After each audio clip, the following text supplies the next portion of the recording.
السلام عليكم ورحمة الله تعالى وبركاته. مرحبا بكم إخواني أخواتي عالمني للمعلوميات.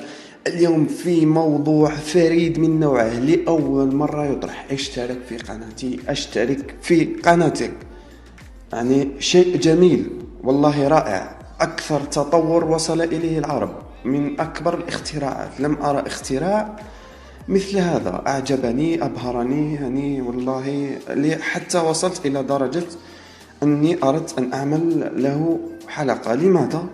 لأنه أكثر شيء يزعجني في اليوتيوب.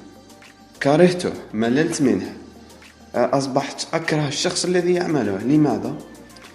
أنت تعمل لنا في كل كومنت، كل ما نضع فيديو نجد 100 شخص يضع لنا هذا الكومنت، كلهم اشترك في قناتي. وأقول لك شيء، يعني هذا الكومنت تعمل 1000 كومنت لن يشترك إلا 2 في القناة. لماذا؟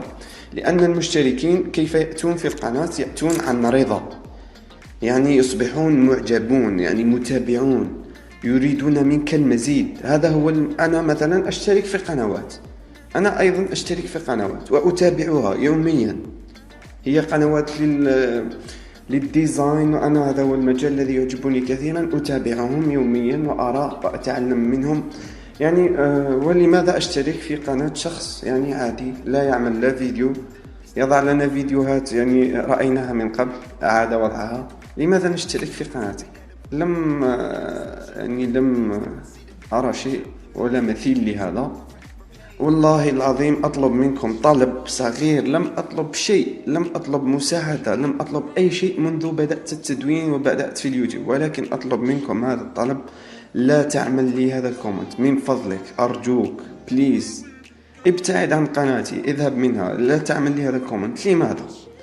أنا ليس هدفي الحسد وما إلى ذلك. أنا شخصيا، وأعوذ بالله من كلمة أنا، أأتي دائما إلى الكومنت، دائما كل ما أرى هكذا أدعهم، يعني يصبحون 20 أو 30 كومنت، ثم أدخل إليهم وأجيب عنهم. أريد مساعدة هذا الناس، أريد مساعدة المتابعين الخاصين بي، لا أريد أن أخذلهم. ولكن مثلا على هذا الفيديو الذي هو لزيادة مشاهدة اليوتيوب، وهو تبادل المشاهدات، وهو رائع جدا، كما أنه يمكنك عن طريق المشاهدات تشاهد ويضاف إليك مشتركون يعني حقيقيون وكل شيء. وجدت شيء رائع كما ترون هنا. اليوتيوب أصبح يوقف الكومنت الرائع السحري، هو الذي اشترك يعني بكل الطرق، يعني هو موضوع بكل الخطوات، يعني أصبحوا فنانين فيه كما ترون. تفنن والله، اختراع عربي رائع كما ترون. لو حسبنا هنا كما ترون كلهم اشترك كلهم، ولا واحد منهم كومنت جاء يشكرك شكرا لك، أو جاء ينتقدك تبا لك، يعني انتقدني اشكرني لأعرف ماذا أفعل في المستقبل. أنت هكذا تزعجني. 290 كومنت، 181 و107، 290 كومنت كلهم عن هذه العبارة. كيف لي الآن أن أساعد شخص؟ جاء شخص يسأل عن هذا الموقع، كيف لي أن أساعده؟ يعني أصبحتم يعني والله هذا أكبر غباء رأيته من أشخاص، مع كل احتراماتي، فكل شخص يريد مشتركي. كما قلت لكم، لو أتيت لي على صفحتي على الفيسبوك أجيب دائما في الليل، في الفترة الليلية أجيب على الأشخاص على الرسائل الذين يسألونني فيها كيف أحصل على المشتركين. ستكون عبارتي كالتالي: ابذل جهد، لن يكون هناك شيء سهل، لن تأتيك 10,000 مشترك أو 1000 مشترك أو 100 مشترك بدون أن تعمل شيء. هذا تبقى ترى في الشاشة، تشوف في البي سي، وسيأتيك مشتركين. انتظر المشتركين، سوف يأتيك مشتركين. لن يأتي مشتركون بدون عمل. اعمل بودكاست، كن جيد في مجالك، يعني كن أفضل من الموجودين. هذا هو الشيء الذي يشترك فيه الناس. لو كنت بودكاستر ضعيف على البودكاستر الموجودين لن يشاهدك شخص ولن يتابعك. لماذا؟ لأن المجال موجود أصلا، لم تخترع شيء جديد ولم تكن أفضل من الموجودين. يعني هذا هو الفشل. الشيء المميز حتى تفتح قناة، حتى ترى نفسك يعني جيد في مجال ما. هنا يأتي وقت القناة، يعني ما الفائدة أن نشترك في قناة فارغة، أو قناة لا توجد بها فيديوهات، أو قناة لا يوجد بها الجديد؟ ما الفائدة من ذلك؟ ما الفائدة من الحصول على 1000 مشترك وأنت لا تعمل أي شيء لتقول لأصدقائك أن لي 1000 مشترك؟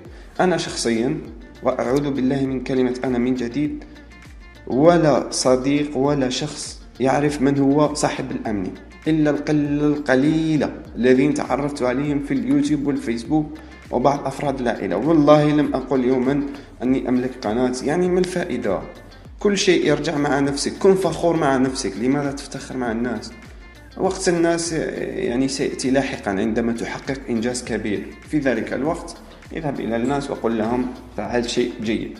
أما عندما يكون لك شيء موجود عند الناس لا حاجة للفخر به. ونحن كل ما نريده في الأخير نريد يعني محتوى عربي أفضل. وأنا بهذا الفيديو أردت تشجيعكم، بدل تضييع وقتك في اشترك سأشترك، اذهب واعمل فيديو جيد على قناتك، سوف يأتيك ربما ب10 مشتركين على الأقل، أفضل من أن ترى 1000 كومنت ويأتيك مشترك. هذا كل ما أردته من القلب. أحبكم وأحب لكم الأفضل، وسأشارككم بكل ما أعرفه. كما ترون كل كورساتنا مجانية، لم نطلب منكم ولا فلس. نضع في بعض الأحيان بعض روابط مختصرة. على كل حال الكل يريد بعض الفائدة لنفسه، يعني ترى تتعب عينيك ونفسك وظهرك وفي الأخير لن تحصل على شيء. فقط كل ما يهمنا أن تعملوا أفضل. لا تعملوا من فضلكم هذه العبارة من جديد على قناتي، أرجوكم أرجوكم أرجوكم، فقط لأني أريد مساعدة الناس ولا شيء آخر. ومن فضلكم بدل فعلها اذهب وافعل شيء آخر، افعل شيء مفيد. إلى هنا أكون انتهيت. والله كل نيتي هي حسنة ولا شيء آخر. دمتم في رعاية الله. ينصح الخبراء اليابانيين باتخاذ الإجراءات التالية: سبسكرايب، لايك، كومنت، فيفورت.